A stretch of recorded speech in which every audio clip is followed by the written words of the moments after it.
ಆತ್ಮೀಯ ವೀಕ್ಷಕರೇ, ಇಂದಿನ ಸತ್ಯವೇದ ಅಧ್ಯಯನ ಕಾರ್ಯಕ್ರಮಕ್ಕೆ ತಮ್ಮೆಲ್ಲರಿಗೂ ಸ್ವಾಗತ. ಕಳೆದ ಕಾರ್ಯಕ್ರಮದಲ್ಲಿ ಯೋಸೇಫನನ್ನು ಸೆರೆಮನೆಯಲ್ಲಿ ಮರೆಯಲ್ಪಟ್ಟಿದ್ದನ್ನು ನಾವು ನೋಡಿದೆವು. ಈ ದಿನ ಒಂದು ಅದ್ಭುತವಾದ ವಿಷಯ ಇದೆ. ಕತ್ತಲೆ ಕೋಣೆಯಲ್ಲಿದ್ದ ಯೋಸೇಫನು ದಿಢೀರನೆ ಅರಮನೆಯ ಅಧಿಕಾರಿಯಾಗಿ ಬದಲಾಗೋದು ಹೇಗೆ? ಫರೋಹನ ಕನಸಿಗೆ ದೇವರು ಯೋಸೇಫನ ಮೂಲಕ ಎಂತಹ ಅದ್ಭುತ ಅರ್ಥ ತಿಳಿಸುತ್ತಾನೆ ಅನ್ನೋದನ್ನು ಇಂದಿನ ಅಧ್ಯಯನವನ್ನು ಪ್ರಾರ್ಥನೆಯೊಂದಿಗೆ ಆರಂಭಿಸೋಣ.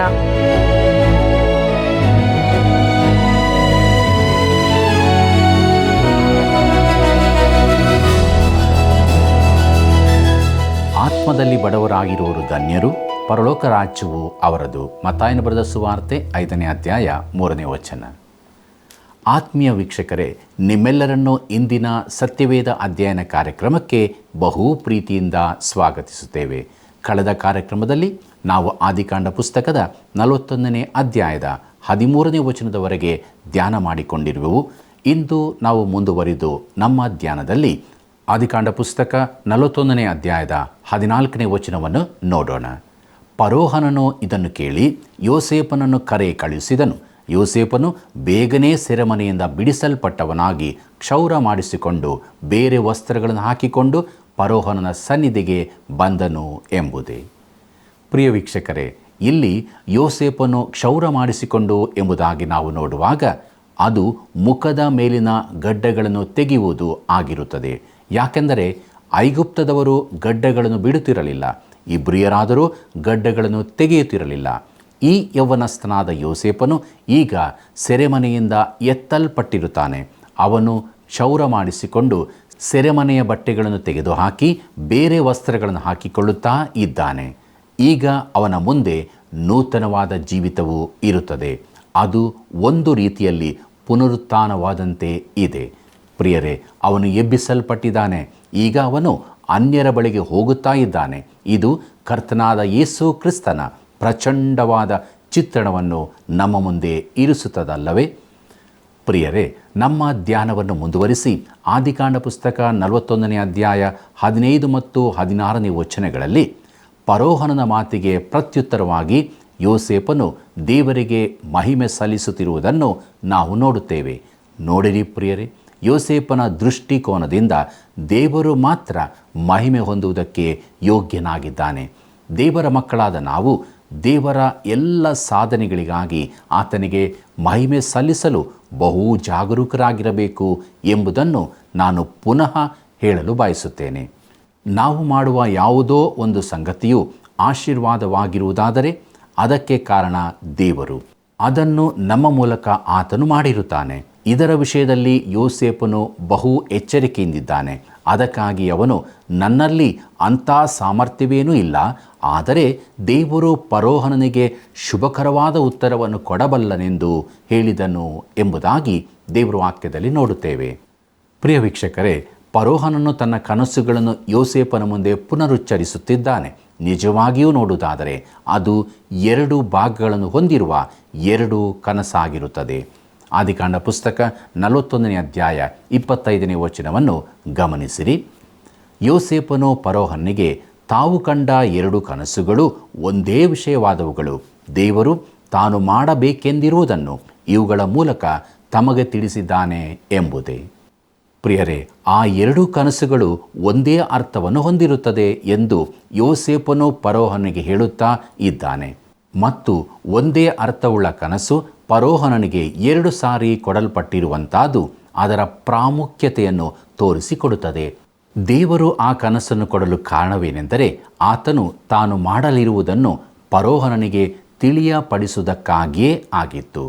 ಈಗ ಆ ಕನಸಿನ ಅರ್ಥ ವಿವರಣೆಯನ್ನು ನಾವು ನೋಡಿಕೊಳ್ಳೋಣ.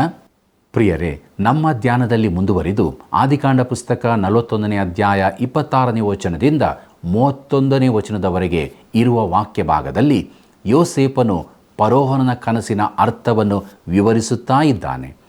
7 ಬಡಕಲ ಆಕಳುಗಳು ಮತ್ತು 7 ಕಾಳಿಲ್ಲದ ತೆನೆಗಳು, ಇವೆಲ್ಲವೂ 7 ವರುಷಗಳನ್ನು ತೋರಿಸುವಂಥದ್ದಾಗಿತ್ತು. ಅಂದರೆ 7 ಒಳ್ಳೆಯ ಆಕಳುಗಳು ಮತ್ತು ಒಳ್ಳೆಯ ತೆನೆಗಳು 7 ಸುಭಿಕ್ಷೆಯ ವರ್ಷಗಳಾಗಿದ್ದವು. ಅದರ ನಂತರ ಬಂದ 7 ಬಡ ಆಕಳುಗಳು ಮತ್ತು 7 ಕಾಳಿಲ್ಲದ ತೆನೆಗಳು. ಅವು ಬರಗಾಲದ 7 ವರ್ಷಗಳಾಗಿದ್ದವು. ಪ್ರಿಯರೇ, ಫರೋಹನನ ಕನಸಿಗೆ ದೇವರು ಯೋಸೇಫನ ಮೂಲಕ ನಿಖರವಾದ ಶ್ರೇಷ್ಠವಾದ ಅರ್ಥ ವಿವರಣೆಯನ್ನು ನೀಡಿರುತ್ತಾನೆ. ಆದಿಕಾಂಡ ಪುಸ್ತಕ 41ನೇ ಅಧ್ಯಾಯ 32ನೇ ವಚನವನ್ನು ಗಮನಿಸಿರಿ. ಫರೋಹನನಿಗೆ ಕನಸು 2 ವಿಧವಾಗಿ ಬಿದ್ದದ್ದರಿಂದ ದೇವರು ಈ ಕಾರ್ಯವನ್ನು ನಿಶ್ಚಯಿಸಿ ಇದನ್ನು ಬೇಗ ಮಾಡುವನೆಂಬುದಾಗಿ ತಿಳುಕೊಳ್ಳಬೇಕು ಎಂಬುದೇ. ಪ್ರಿಯ ವೀಕ್ಷಕರೇ, ಒಂದೇ ಅರ್ಥವುಳ್ಳ ಕನಸು 2 ಸಾರಿ ಬಿದ್ದಿರುವುದು ಅದರ ಪ್ರಾಮುಖ್ಯತೆಯನ್ನು ಮಾತ್ರವಲ್ಲ, ಶೀಘ್ರತೆಯನ್ನು ಸಹ ತೋರಿಸಿಕೊಡುವಂಥದ್ದಾಗಿತ್ತು. ಬರಗಾಲವು ದೇವರಿಂದ ನಿರ್ಧರಿಸಲ್ಪಟ್ಟಿರುವಂಥದ್ದಾಗಿರುತ್ತದೆ ಮತ್ತು ಫರೋಹನನು ಅದರ ಕುರಿತು ತಿಳಿದಿರಬೇಕೆಂದು ದೇವರು ಬಯಸಿದನು. ಆದಿಕಾಂಡ ಪುಸ್ತಕ 41ನೇ ಅಧ್ಯಾಯ 33ನೇ ವಚನದಿಂದ 37ನೇ ವಚನದವರೆಗೆ ನೋಡುವಾಗ, ಸುಭಿಕ್ಷೆಯ ಕಾಲದಲ್ಲಿ ಅಧಿಕವಾಗಿ ಬೆಳೆದಿರುವಂಥದ್ದನ್ನು ಮುಂದೆ ಬರಲಿರುವ ಬರಗಾಲಕ್ಕಾಗಿ ಕೂಡಿಸಿಕೊಳ್ಳುವಂತೆ ಯೋಸೇಫನು ಫರೋಹನನಿಗೆ ಸಲಹೆ ನೀಡುತ್ತಾ ಇದ್ದಾನೆ. ಮುಂದುವರಿದ ನಾವು ಯೋಸೇಫನನ್ನು ಐಗುಪ್ತ ದೇಶದ ಸರ್ವಾಧಿಕಾರಿಯಾಗಿ ಮಾಡಿದ್ದು ಎಂಬ ವಿಚಾರವನ್ನು ನೋಡೋಣ. ಆದಿಕಾಂಡ ಪುಸ್ತಕ 41ನೇ ಅಧ್ಯಾಯ 38ನೇ ವಚನದಿಂದ 41ನೇ ವಚನದವರೆಗೆ ನನ್ನೊಂದಿಗೆ ಗಮನಿಸಿರಿ. ಫರೋಹನನು ತನ್ನ ಪರಿವಾರದವರಿಗೆ, ಈತನಲ್ಲಿ ದೇವರ ಆತ್ಮ ಉಂಟಲ್ಲ, ಈತನಿಗಿಂತ ಯೋಗ್ಯನಾದ ಪುರುಷನು ನಮಗೆ ಸಿಕ್ಕಾನೆ ಎಂದು ಹೇಳಿ ಯೋಸೇಫನಿಗೆ, ದೇವರು ಇದನ್ನೆಲ್ಲ ನಿನಗೆ ತಿಳಿಸಿರುವುದರಿಂದ ನಿನಗೆ ಸಮಾನನಾದ ಬುದ್ಧಿ ವಿವೇಕವುಳ್ಳ ಪುರುಷನು ಯಾವನೂ ಇಲ್ಲ. ನೀನೇ ಅರಮನೆಯಲ್ಲಿ ಸರ್ವಾಧಿಕಾರಿಯಾಗಿರಬೇಕು. ನಿನ್ನ ಅಪ್ಪಣೆಯ ಮೇರೆಗೆ ಪ್ರಜೆಗಳೆಲ್ಲರೂ ನಡೆದುಕೊಳ್ಳಬೇಕು. ಸಿಂಹಾಸನದ ವಿಷಯದಲ್ಲಿ ಮಾತ್ರ ನಾನು ನಿನಗಿಂತ ದೊಡ್ಡವನಾಗಿರುವೆನು ಎಂದು ಹೇಳಿದನು. ಫರೋಹನನು ಯೋಸೇಫನಿಗೆ, ನೋಡು, ಐಗುಪ್ತ ದೇಶದ ಮೇಲೆಲ್ಲ ನಿನ್ನನ್ನು ಅಧಿಕಾರಿಯನ್ನಾಗಿ ಇಟ್ಟಿದ್ದೇನೆ ಎಂದು ಹೇಳಿ ಎಂಬುದೇ. ಪ್ರಿಯ ವೀಕ್ಷಕರೇ, ಇಲ್ಲಿರುವ ಪ್ರಾಮುಖ್ಯತೆಯನ್ನು ನಾವು ಗಮನಿಸೋಣ. ಆರಂಭದಲ್ಲಿ ಈ ಯವನಸ್ಥನು ಸೆರೆಮನೆಯಲ್ಲಿ ಮರೆಯಲ್ಪಟ್ಟವನಾಗಿ, ತೊರೆಯಲ್ಪಟ್ಟವನಾಗಿ ಬಿಡಲ್ಪಟ್ಟಿದ್ದನು. ಈಗ ಫರೋಹನನ ಕನಸಿನ ಅರ್ಥವನ್ನು ಹೇಳಲು ಯಾರೂ ಇಲ್ಲದಾದಾಗ ಸರಿಯಾದ ಮನೋವೈಜ್ಞಾನಿಕ ಕ್ಷಣದಲ್ಲಿ ಇವನು ಹೊರ ತರಲ್ಪಟ್ಟಿರುತ್ತಾನೆ. ಇವನು ಕೇವಲ ಕನಸಿನ ಅರ್ಥವನ್ನು ಹೇಳುವುದು ಮಾತ್ರವಲ್ಲ, ಆದರೆ ತನ್ನ ಉತ್ಸಾಹದಲ್ಲಿ ತಾನೂ ಸಾಮರ್ಥ್ಯವುಳ್ಳ ಮನುಷ್ಯನಾಗಿರುವುದರಿಂದ ಫರೋಹನನು ಏನು ಮಾಡಬೇಕು ಎಂದು ಅವನಿಗೆ ಸಲಹೆ ನೀಡುತ್ತಾ ಇದ್ದಾನೆ. ಇವೆಲ್ಲವುಗಳಲ್ಲಿ ದೇವರು ಅವನನ್ನು ನಡೆಸುತ್ತಾ ಇದ್ದಾನೆ. ಪ್ರಿಯರೇ, ಅಲ್ಲಿ ಜಗತ್ತಿನಾದ್ಯಂತ ಹರಡಿಕೊಳ್ಳುವ ಬರವು ಬರಲಿತ್ತು. ಅದರ ಭೀಕರತೆಯು ಐಗುಪ್ತ ದೇಶವನ್ನು ಮುಟ್ಟಿತ್ತು. ಐಗುಪ್ತ ದೇಶ ನೀರಾವರಿ ಭೂಮಿಯಾಗಿರುವುದರಿಂದ ಅದು ಮಳೆಯ ಮೇಲೆ ಅವಲಂಬಿತವಾಗಿಲ್ಲ. ಮೇಲಿನ ನೈಲ್, ನೀಲಿ ನೈಲ್ ಮಧ್ಯ ಆಫ್ರಿಕಾದಿಂದ ಬರುತ್ತದೆ ಮತ್ತು ಐಗುಪ್ತವು ಅವಲಂಬಿಸಿರುವ ನೀರನ್ನು ಪೂರೈಸುತ್ತದೆ. ಐಗುಪ್ತ ದೇಶವು ಉತ್ತಮ ವರ್ಷದಲ್ಲಿ ಸುಮಾರು 1 ಇಂಚು ಮಳೆಯನ್ನು ಪಡೆಯುತ್ತದೆ. ಆದ್ದರಿಂದ ಮಳೆಗೆ ಸಂಬಂಧಿಸಿದಂತೆ ಇದು ಯಾವಾಗಲೂ ಕ್ಷಾಮವಾಗಿರುತ್ತದೆ. ಆದರೆ ನೈಲ್ ನದಿ ಪ್ರತಿ ವರ್ಷ ಭೂಮಿಯನ್ನು ಉಕ್ಕಿ ಹರಿಯುತ್ತದೆ. ನೀರನ್ನು ಮಾತ್ರವಲ್ಲದೆ ಮಣ್ಣನ್ನು ಫಲವತ್ತಾಗಿಸುವ ಕೆಸರನ್ನೂ ತರುತ್ತದೆ.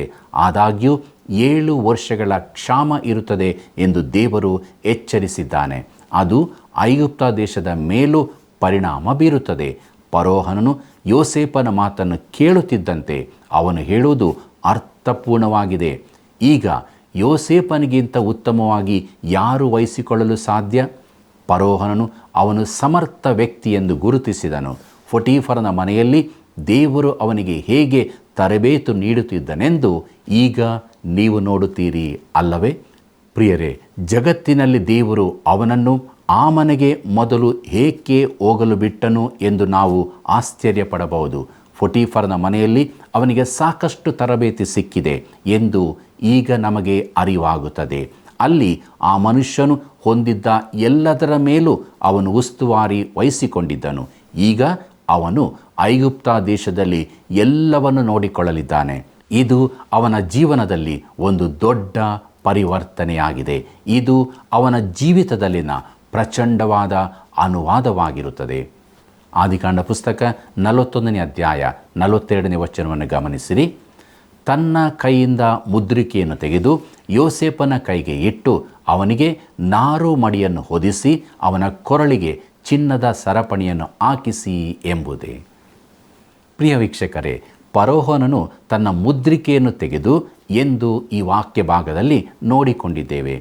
ಈ ಮುದ್ರಿಕೆಯನ್ನು ಮೇಣದಲ್ಲಿ ಅದ್ದಿ ಶಾಸನಗಳ ಮೇಲೆ ಒತ್ತುವಾಗ ಫರೋಹನು ಹಸ್ತಾಕ್ಷರ ಮಾಡಿದ್ದಕ್ಕೆ ಸಮವಾಗಿರುತ್ತಿತ್ತು.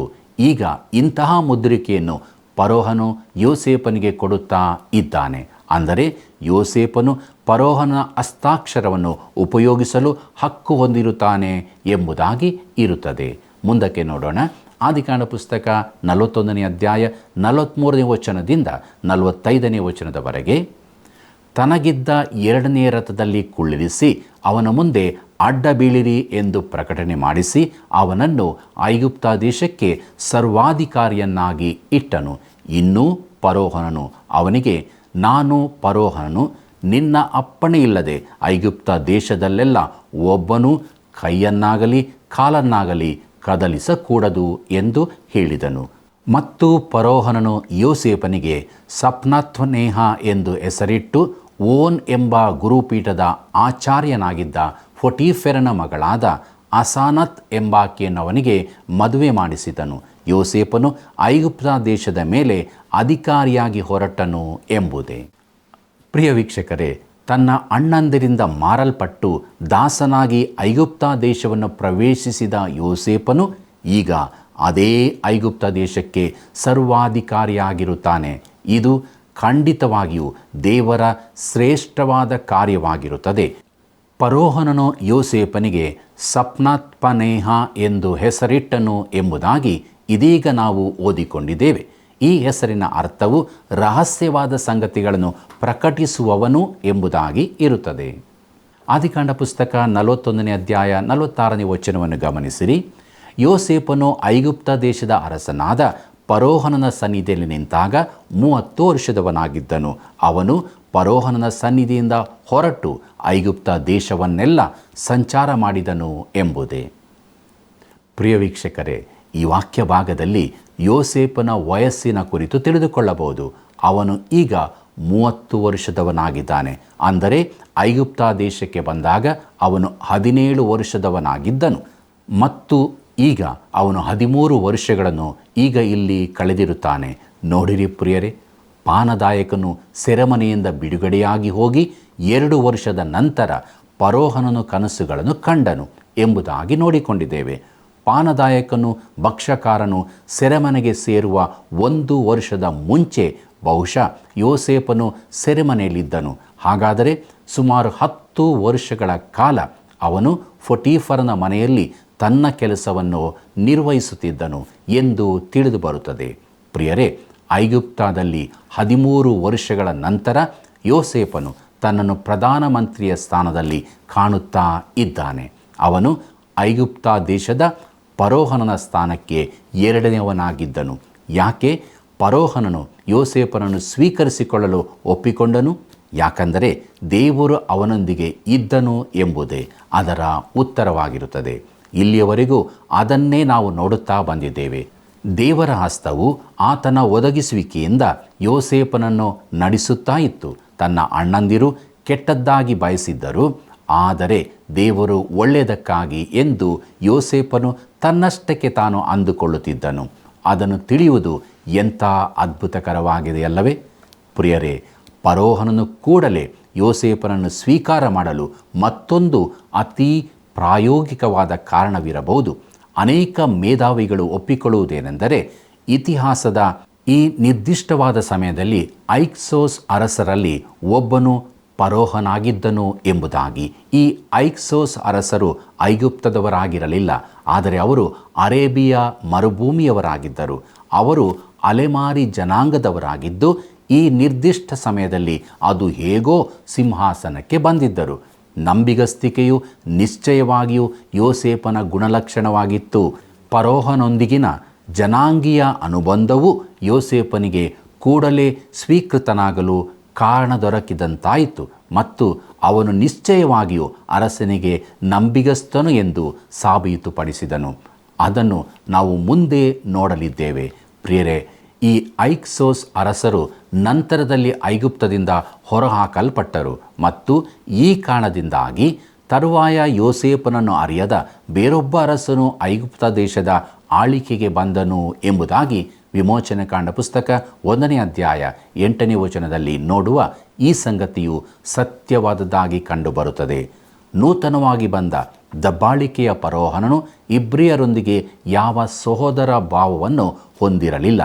ಪ್ರಿಯರೇ, ನಮ್ಮ ವಾಕ್ಯ ಭಾಗದಲ್ಲಿ ಫರೋಹನನು ಯೋಸೇಫನ ಕೊರಳಿಗೆ ಚಿನ್ನದ ಸರಪಳಿಯನ್ನು ಹಾಕಿಸಿ ಎಂಬುದಾಗಿ ನೋಡುತ್ತೇವೆ. ಅದು ಫರೋಹನಿಗಿದ್ದ ಅದೇ ಅಧಿಕಾರವನ್ನು ಯೋಸೇಫನಿಗೆ ಕೊಡುವಂಥದ್ದಾಗಿದೆ. ಅಷ್ಟು ಮಾತ್ರವಲ್ಲ, ಫರೋಹನನು ಯೋಸೇಫನಿಗೆ ಓನ್ ಎಂಬ ಗುರುಪೀಠದ ಆಚಾರ್ಯನಾಗಿದ್ದ ಪೊಟೀಫೆರನ ಮಗಳಾಗಿದ್ದ ಅಸನಾತ್ ಎಂಬಾಕೆಯನ್ನು ಮದುವೆ ಮಾಡಿಸಿದನು. ಅಸನಾತ್ ಅಂದರೆ ಐಗುಪ್ತದ ದೇವತೆಯಾಗಿರುವ ನೀತ್ ಎಂಬುದಕ್ಕೆ ಸಮರ್ಪಿಸಲ್ಪಟ್ಟದ್ದು ಎಂಬುದು ಅದರ ಅರ್ಥವಾಗಿರುತ್ತದೆ. ಹೀಗಿರುವುದರಿಂದ ಆಕೆಯು ಇಸ್ರಾಯೇಲ್ಯಳು ಆಗಿರಲಿಲ್ಲ. ಪ್ರಿಯರೇ, ಯೋಸೇಫನ ಜೀವಿತದ ಈ ಘಟನೆಯು ನಮ್ಮ ಕರ್ತನಾದ ಯೇಸು ಕ್ರಿಸ್ತನ ಜೀವಿತದೊಂದಿಗೆ ಮತ್ತೊಂದು ಸಮಾಂತರವನ್ನು ಒದಗಿಸುವಂಥದ್ದಾಗಿರುತ್ತದೆ. ಯೋಸೇಫನು ಇಸ್ರಾಯೇಲ್ಯಳು ಅಲ್ಲದ ಹೆಂಡತಿಯನ್ನು ಹೊಂದಿದನು ಮತ್ತು ಕರ್ತನಾದ ಯೇಸು ಕ್ರಿಸ್ತನು ಪ್ರಸ್ತುತವಾಗಿ ಈ ಲೋಕದಿಂದ ಸಭೆಯೆಂಬ ಮದಲಗಿತ್ತಿಯನ್ನು ಕರೆಯುತ್ತಾ ಇದ್ದಾನೆ. ಮತ್ತೊಂದು ಸಮಾಂತರವೇನೆಂದರೆ, ಯೋಸೇಫನು ಫರೋಹನನ ಮುಂದೆ 30 ವರ್ಷದವನಾದಾಗ ನಿಂತುಕೊಂಡನು ಮತ್ತು ಕರ್ತನಾದ ಯೇಸು ಕ್ರಿಸ್ತನು 30 ವರ್ಷದವನಾದಾಗ ತನ್ನ ಸೇವೆಯನ್ನು ಆರಂಭಿಸಿದನು. ಹೀಗೆ 30 ವರ್ಷದವನಾದ ಯೋಸೇಫನು ಐಗುಪ್ತದ ಕಾರ್ಯಭಾರವನ್ನು ವಹಿಸಿಕೊಂಡನು. ಸುಭಿಕ್ಷವಾದ 7 ವರ್ಷಗಳಲ್ಲಿ ಅವನು ದೇಶದ ಉತ್ಪನ್ನವನ್ನು ಕಣಜಗಳಲ್ಲಿ ತುಂಬಿಟ್ಟುಕೊಂಡನು ಎಂಬುದಾಗಿ. ಮುಂದಕ್ಕೆ ನೋಡೋಣ. ಆದಿಕಾಂಡ ಪುಸ್ತಕ 41ನೇ ಅಧ್ಯಾಯ 47 ಮತ್ತು 48ನೇ ವಚನವನ್ನು.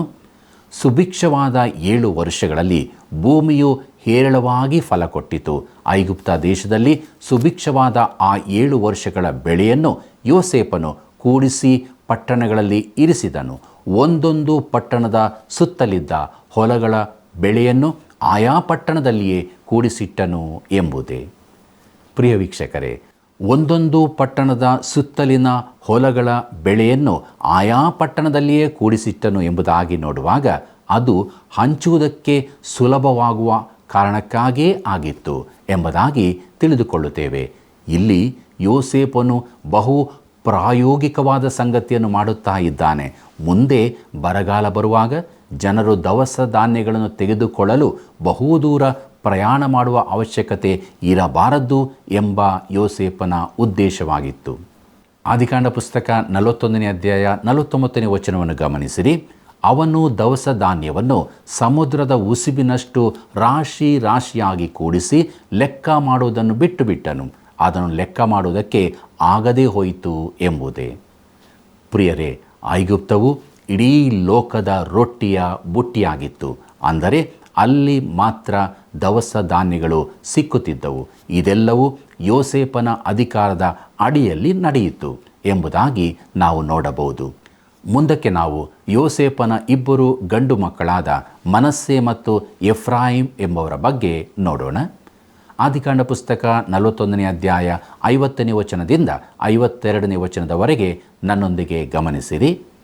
ಬರಗಾಲ ಬರುವುದಕ್ಕಿಂತ ಮುಂಚೆ ಯೋಸೇಫನಿಗೆ 2 ಗಂಡು ಮಕ್ಕಳು ಹುಟ್ಟಿದರು. ಇವರು ಓನ್ ಪಟ್ಟಣದ ಆಚಾರ್ಯನಾಗಿದ್ದ ಪೊಟೀಫೆರನ ಮಗಳಾದ ಅಸನಾತೆಂಬಾಕೆಯಲ್ಲಿ ಅವನಿಗೆ ಹುಟ್ಟಿದರು.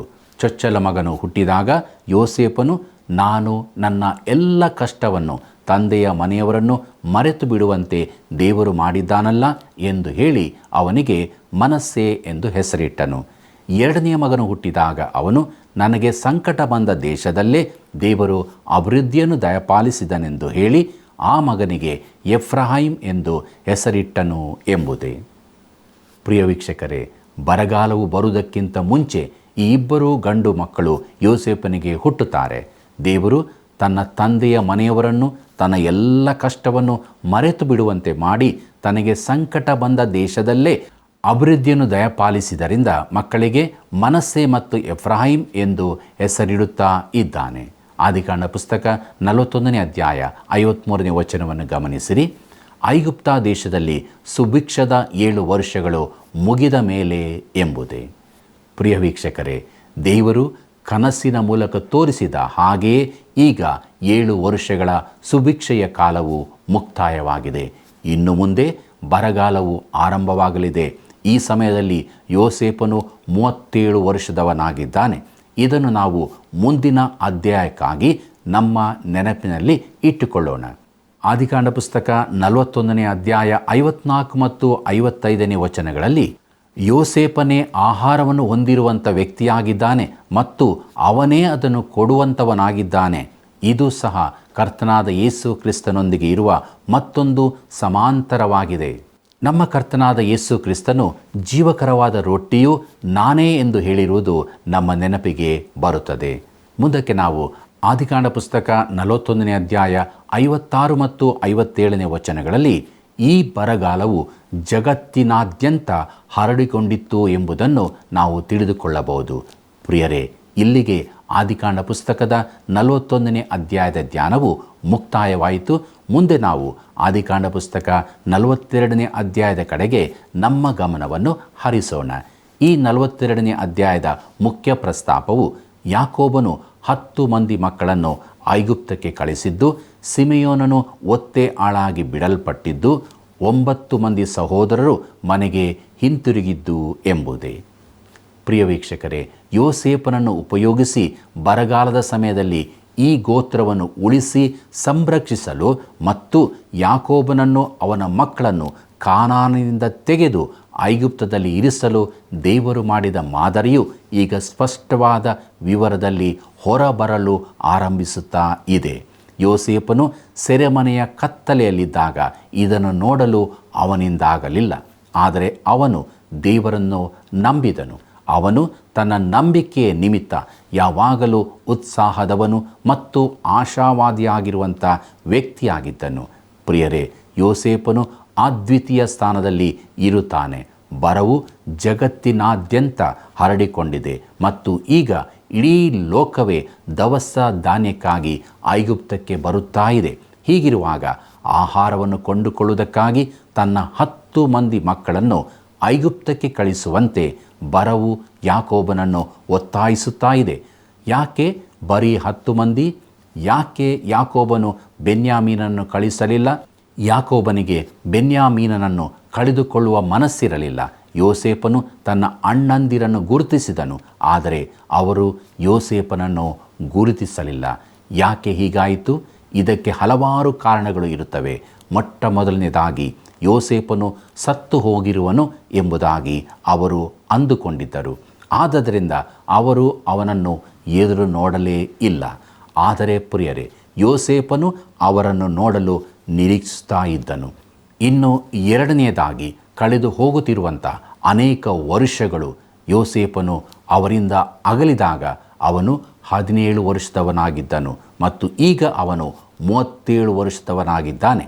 ಅದರ ಜೊತೆಗೆ ಬರಗಾಲವು ಆರಂಭವಾಗಿ ಎಷ್ಟು ವರ್ಷಗಳಾಗಿವೆ ನಮಗೆ ತಿಳಿದಿರುವುದಿಲ್ಲ.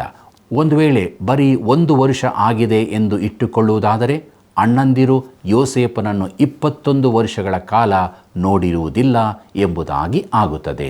ಪ್ರಿಯರೇ, ಈಗ ಅವನು ಹೆಚ್ಚು ಕಡಿಮೆ 40 ವರ್ಷದವನಾಗಿದ್ದಾನೆ ಮತ್ತು ಐಗುಪ್ತನಂತೆ ಬಟ್ಟೆಗಳನ್ನು ಧರಿಸಿ ಐಗುಪ್ತನಂತೆ ಅವನು ಮಾತಾಡುತ್ತಾನೆ. ಈಗ ಯೋಸೇಫನ ಕಥೆಯಲ್ಲಿ ನಾವು ಮುಂದುವರಿಯೋಣ.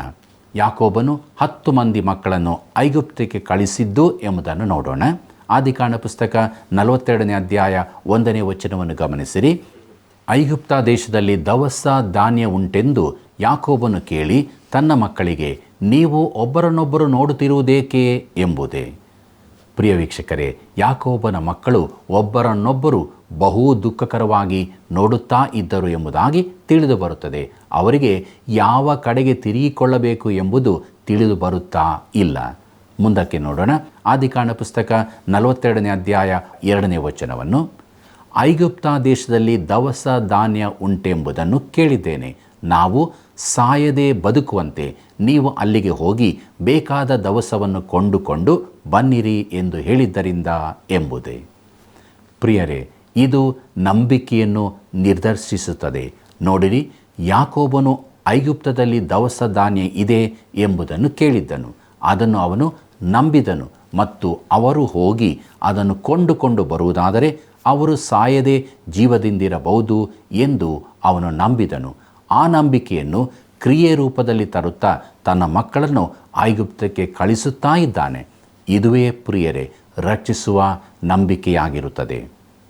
ಆದಿಕಾಂಡ ಪುಸ್ತಕ 42ನೇ ಅಧ್ಯಾಯ 3 ಮತ್ತು 4ನೇ ವಚನಗಳ ಮೂಲಕ ನಾವು ತಿಳಿದುಕೊಳ್ಳುವುದೇನೆಂದರೆ, ಈಗ ಯೋಸೇಫನ ಅಣ್ಣಂದಿರು ಐಗುಪ್ತಕ್ಕೆ ಹೋಗುತ್ತಾ ಇದ್ದಾರೆ.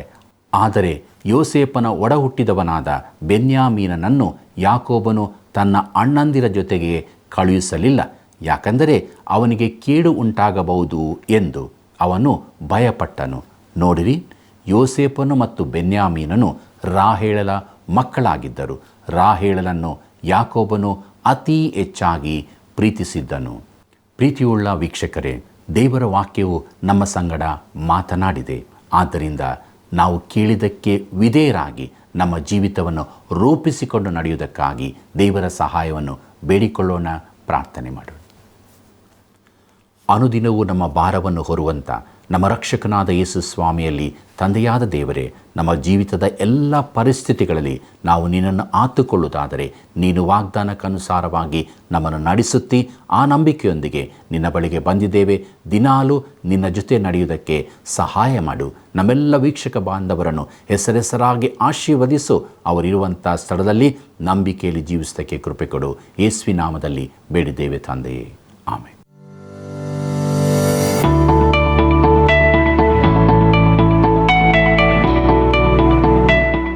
ಇಂದಿನ ಅಧ್ಯಯನದಿಂದ ಒಂದು ಪ್ರಶ್ನೆ. ಯೋಸೇಫನು ತನ್ನ ಎಷ್ಟನೇ ವಯಸ್ಸಿನಲ್ಲಿ ಐಗುಪ್ತದ ಕಾರ್ಯಭಾರವನ್ನು ವಹಿಸಿಕೊಂಡನು? ಯೋಸೇಫನು ತನ್ನ ಎಷ್ಟನೇ ವಯಸ್ಸಿನಲ್ಲಿ ಐಗುಪ್ತದ ಕಾರ್ಯಭಾರವನ್ನು ವಹಿಸಿಕೊಂಡನು?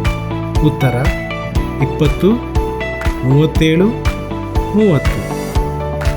ನಿಮ್ಮ ಉತ್ತರಗಳನ್ನು ನಮ್ಮ ವಾಟ್ಸಪ್ ಸಂಖ್ಯೆ 7618737772ಗೆ ಕಳುಹಿಸಿರಿ. ಹೌದಲ್ಲ ಪ್ರಿಯ ವೀಕ್ಷಕರೇ, ಕೇವಲ 13 ವರ್ಷಗಳ ಕಷ್ಟದ ನಂತರ ದೇವರು ಯೋಸೇಫನನ್ನು ಇಡೀ ಐಗುಪ್ತ ದೇಶಕ್ಕೆ ಅಧಿಕಾರಿಯನ್ನಾಗಿ ನೇಮಿಸಿರುವುದನ್ನು ನೋಡಿದೆವು. ಇಲ್ಲಿ ನಾವು ಗಮನಿಸಬೇಕಾದ 2 ಮುಖ್ಯ ವಿಷಯಗಳಿವೆ. ಒಂದನೆಯದು ದೇವರ ಸಮಯ. ಮನುಷ್ಯರು ನಮ್ಮನ್ನು ಮರೆತರು, ದೇವರು ಸರಿಯಾದ ಸಮಯಕ್ಕೆ ನಮ್ಮನ್ನು ಉನ್ನತ ಸ್ಥಾನಕ್ಕೆ ತರುತ್ತಾರೆ. ಎರಡನೆಯದು ನಂಬಿಗಸ್ತಿಕೆ. ಯೋಸೇಫನು ಕಷ್ಟದಲ್ಲೂ ದೇವರಿಗೆ ನಂಬಿಗಸ್ತನಾಗಿದ್ದನು.